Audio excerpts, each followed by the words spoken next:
What's up, guys? It's Rob from Heroes Avenue. Happy Wednesday. Hope you guys are all doing well. While we don't normally post videos on Wednesdays, we had to catch up because we missed the last couple of videos, so we have a lot to talk about, guys. We now live in an era where we have seen Zack Snyder's Justice League, and I gotta say, there's no going back. So, of course, we're gonna talk about some Zack Snyder's Justice League updates. There's a whole big issue about whether or not we can get the Snyder Cut restored or not. We have some casting updates for the DCEU, but what we're going to do first is we're going to start off with some MCU news. I know it's been a while since we covered some MCU news, so we're going to talk about that, and it does relate to what's going on in the world of DC as well, just a little bit. So we're going to go ahead and talk about Black Widow. So, of course, Black Widow is a movie that should have come out, I think, over a year ago now, and it's one of those movies that a lot of people are waiting for because it would have been a kind of boost to the theater industry, especially because it's been so long since the theaters have had one of those blockbuster events, and it would have been like a kind of an injection into the industry itself to start off with a big summer blockbuster. But unfortunately, we have some upsetting news if you're a theater, but if you're just a regular fan, you might be a little bit more excited for this because it will allow you to kind of watch this in whichever way you'd like to watch it. So right here, I'm on Heroic Hollywood, says Black Widow hitting theaters and Disney Plus in July, Shang-Chi pushed back. So Black Widow is hitting theaters and Disney Plus on the same day. So here's what we got. A huge chunk of theaters are still closed due to the ongoing pandemic. Disney has announced that it has decided to delay the release of Scarlett Johansson's Black Widow by 2 months. The highly anticipated Marvel Studios movie is now slated to hit theaters on July 9th. It will be available on Disney Plus on the same day through the company's Premier Access platform. And then Shang-Chi, Legend of the Ten Rings is moved to September 3, 2021. So I don't need to read Disney's statement in regards to that, but it's one of those things where people are still not feeling completely safe about jumping back into the theaters. I do think, well, I'm fully vaccinated at this point, so for me, I do think I would hit the theaters if possible. But I wouldn't blame anyone if they didn't want to do that and if they wanted to pay for it on Disney Plus. Now, I gotta say, I don't think I would pay for this movie $30 on Disney Plus. It's hard to justify doing that when I know it's going to be just maybe a couple months later. It's going to be joining the regular slate of Disney offerings. So curious to know if you guys would pay $30 to see Black Widow on Disney Plus. Now, I would definitely jump into the theater to see it, but it is unfortunate that even though we are opening up, you're still going to have to follow all the regulations, and I think theaters are still going to be hurting because this dual release window definitely will hurt theaters, and I am a proponent of the theaters, so I can't wait to jump back in and start supporting the theaters when I do have my family and friends feel safe, obviously. So curious to know whether or not you guys would pay $30 to see it, or would you jump into the theaters to see Black Widow? It's a movie that should have come out by now. Shang-Chi, I don't have crazy amounts of hype for Shang-Chi, but I do know that, me being in the Bay Area, they have been filming that movie in San Francisco. So I do want to see it, but my hype levels for that aren't incredibly high right now. While we're on the topic of MCU news, I do want to I know we don't talk about TV shows a lot here. I just, like last month or so, got finished watching WandaVision. I thought it ended in a good way, but it did ultimately fall a little flat for me in terms of what I was expecting, and I think that's because they're not making it mandatory to watch if you wanted to watch the movies. I think going the route of adding Disney Plus shows and tying it into the movies was amazing, but the fact that Kevin Feige has gone on to say that he didn't want to make it mandatory watching or viewing for people, I do think it weakens the show in itself, though it does free it from the chains of having to be connected to the movies incredibly, so dedicated and in such a dedicated way. So there's two sides of the coin there, but I do wish they did more in terms of connecting it to what's going to happen in the movies, throughout the show. So the sitcom thing was fun. It dragged a little bit, but it did end pretty good. Now, we just started watching Falcon and Winter Soldier. Apologize for that. Falcon and Winter Soldier. I thought it was a great start to the show. There wasn't really any big highlight moments. There was a couple action scenes in there. I do like the fact that Bucky, we're getting to see more of Bucky's flashbacks and a little bit deeper into his psychology. I did think it was pretty powerful when they, what they set up, the dynamic between him trying to make some sort of amends. And I won't go into big detail about that. But apparently it was one of Marvel's biggest shows or biggest openings for Disney Plus.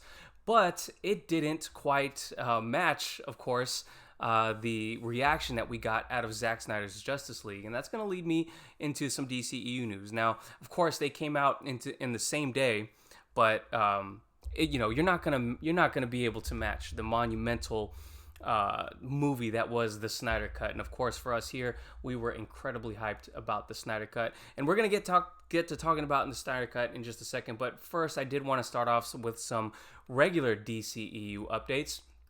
Now, actually, let's go ahead and talk about the Snyder Cut right away, because Ann Sarnoff, the CEO of Warner Media, I believe so.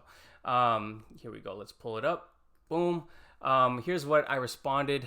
This is how I responded to the article that dropped a couple days ago. Of course, we missed it. I think it dropped on Monday. Got a little busy, didn't get to cover it. But of course, the internet went crazy because I'm not. I can pull up I think. Boom. Okay, here's the article right here. Warner Media's Ann Sarnoff on Zack Snyder's Justice League and DCEU's future. So, Ann Sarnoff had this prepared interview before we even got the results of Zack Snyder's Justice League on Variety. I'm not going to go into a lot of the quotes here. What I will do is summarize exactly what's going on. Here's what she said. Why did you decide to release Zack Snyder's Justice League? We wanted to give Zack the opportunity to complete his vision in a 4-hour movie, which is impossible to do in theaters. We're happy that we have HBO Max to let the rope out as it were, and allow the fans to see a 4-hour cut. Where is it? She goes on to say, I'm not going to go ahead and read the whole article, but she basically said in an offhanded way that with the completion of Zack Snyder's trilogy, we were happy to, allow him to do that. But if you ask me, this wasn't a trilogy, per se. This was the start of something bigger. Zack Snyder's Justice League, of course, we fought for his vision to be released. And, after, let's say the movie did not perform and did not meet expectations and it got critically panned, I would have been like, okay, this is good. I know me and Darren have talked about the fact that if this was the last Zack Snyder DCEU movie, we'd be okay with it. But the thing is, I'm also not okay with it because there is so much opportunity. Walter Amada famously called the movie a cul-de-sac, but the movie ends in a Return of the King-esque way with like several different endings that can lead to so many different places. And it's going to potentially lead to a lot of different places, as we'll get to when we get to the Deathstroke Batman story. But I reacted, with the only thing I could think of. Fools. They want to move forward with this this half-assed plan that they put together. They announced an Hour Man movie. They announced a Blue Beetle movie. We got Black Adam in the slate, which is cool, but they have not shown us what the plan is for the DCU going forward. They also announced a Superman movie with J.J. Abrams. They talk about the multiverse, but they're not really setting up the multiverse in a coherent manner that people can understand. The way they set up the multiverse is, hey, we got all these different movies and they all exist in the multiverse. That's the laziest way I could think of creating a multiverse in the DC EU. Now, in contrast, if you watch Zack Snyder's Justice League, you have a shared continuity in which the Green Lanterns exist. The old gods and the new gods have already been at war. The Amazons and the Atlanteans, they all exist, and there are seeds planted for more. We have the Ryan Choi aspect that was completely scrapped. There is so much there to call it a cul-de-sac and to want to move forward from this, especially after what seems to be an incredible reaction from fans and social media. Now, we haven't gotten the numbers released yet, but there are a lot of metrics out there that other people have talked about that kind of prove that there is something here to be continued, right?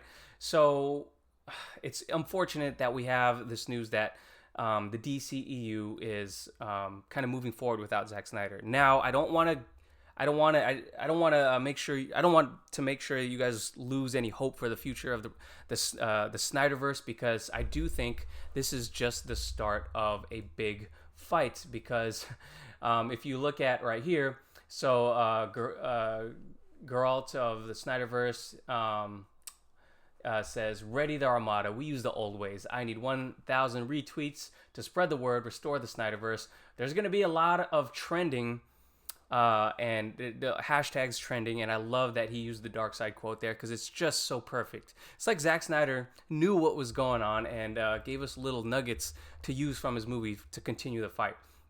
So, of course, even Rob Liefeld, one of the most biggest proponents of this movie on social media, and of course a comic legend, he said it won't be that easy. Nope. Of course, fans are going to fight for this, and I want you guys to know that we're all going to be fighting for this. So, yeah, it's unfortunate there, and it goes to show you as well, and we're going to get into some of this later, I talked about how fractured the plan was for the DCEU, and we do have a fractured plan, because here's what we got. We have, we know Shazam 2 is coming up. And this is, ultimately me leading into the Shazam topic. We got casting announcements for Shazam. Let me pull it up. Okay, here we go. Boom. Helen Mirren. Is cast to play Hespera in the sequel, Shazam, Fury of the Gods. This is coming from Deadline.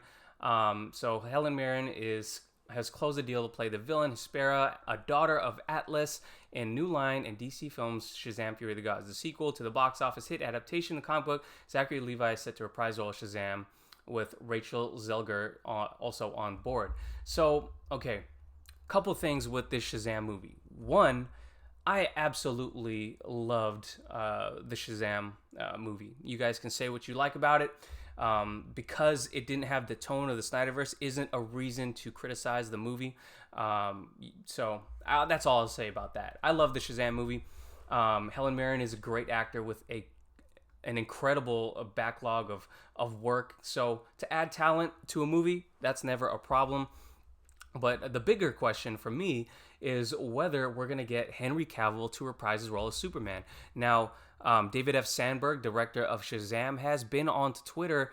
He's just been hesitant to confirm anything because he said, this is kind of paraphrasing what he said. He said that he got his hopes up for Superman coming on board for Shazam 1. We know how that turned out. We got the headless Superman in the movie, and that was really such a bummer. Though I think David F. Sandberg handled it in the best way he could. And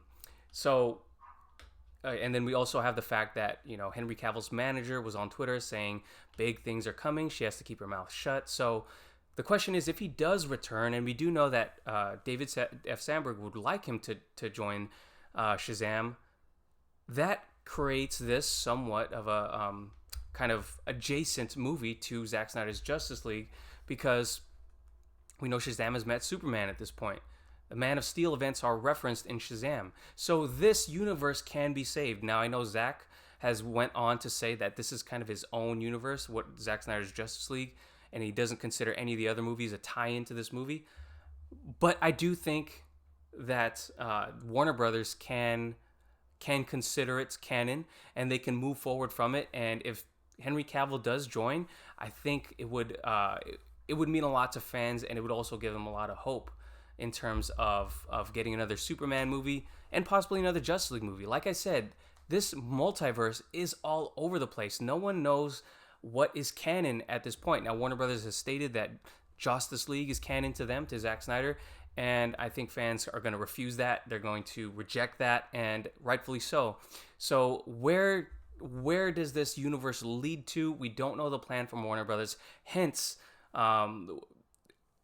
why I called this universe so, it's a botched universe right now. The only way to move forward is to restore the Snyder Verse. This is my opinion, of course. You guys can let me know if you disagree.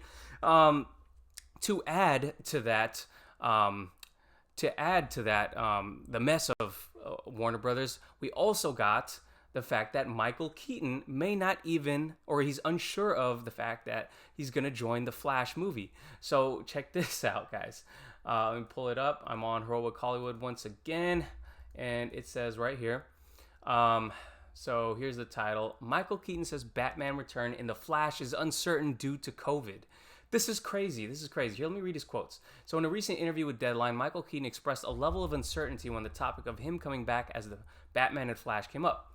That's right. No, you know what it is. I'm needing a minute to think about it because I'm so fortunate and blessed. I got so much going on now. I'm really into work right now. I don't know why, but I am. And so, yeah, I mean, to tell you the truth, somewhere on my iPad is an iteration of the whole Flash thing that I haven't had time yet.